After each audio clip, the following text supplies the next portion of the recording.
Courage is of great merit. In a time of disaster, more harm is done from the panic which is created. In a time of danger, the most important thing is to keep calm and collected. We see sometimes how the hen challenges the eagle and goes after him, and the cat attacks the dog to save her kittens. It raises its tail straight up like a cypress tree and starts to hiss. A cat is ready to risk everything, while we humans are timid and scared. Do not panic. Women especially panic easily. During the occupation, I remember we had to go to a place 2 hours away from Konica. The children were walking ahead and found some helmets and military clothing of Greek soldiers, put them on and went to the chapel of Saint Constantine the Great. I was there too. I had gone to worship. I was 17 years old. As soon as the mothers saw them from afar, they began shouting, "The Italians are coming," and they turned to go away. They did not stop to look and see what was really happening. The children, after all, were wearing Greek helmets.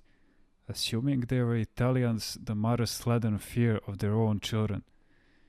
Courage is of great merit. If you tell a healthy person who lacks courage, "You look pale, what is the matter with you?"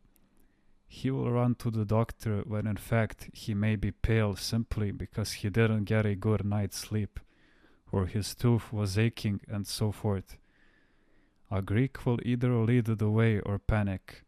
Cowards are useless. In wartime, such people are not wanted at all. They cannot be trusted. They will not be included in an attack on the front lines, so they don't create problems. A cowardly soldier, not knowing the strategic plan, can create enough panic to make an entire division go to pieces. Fear magnifies the imagination, and he can easily begin shouting, "Look, they are coming, they are here, they are killing us, run, where can we go? They have so many troops." He can do a lot of damage, because others are readily influenced by such cries. On the other hand, one who is bold and brave will see the enemy and say, "They are ants, not men, come on, man," and the others charge forward with boldness.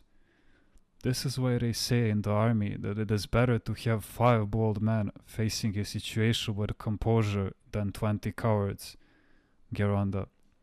Sometimes during a difficult situation involving a group of people, it is not so much the external dangers as the dangers from within.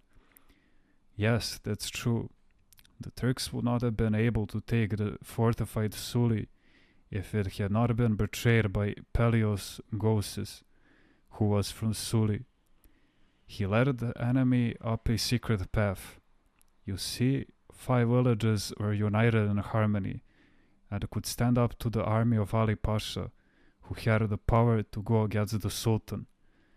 Suli was close to the region controlled by Ali Pasha, but still they were able to deal with him effectively. The women of Suli were especially united among themselves and demonstrated great bravery. They, too, took up arms to defend themselves.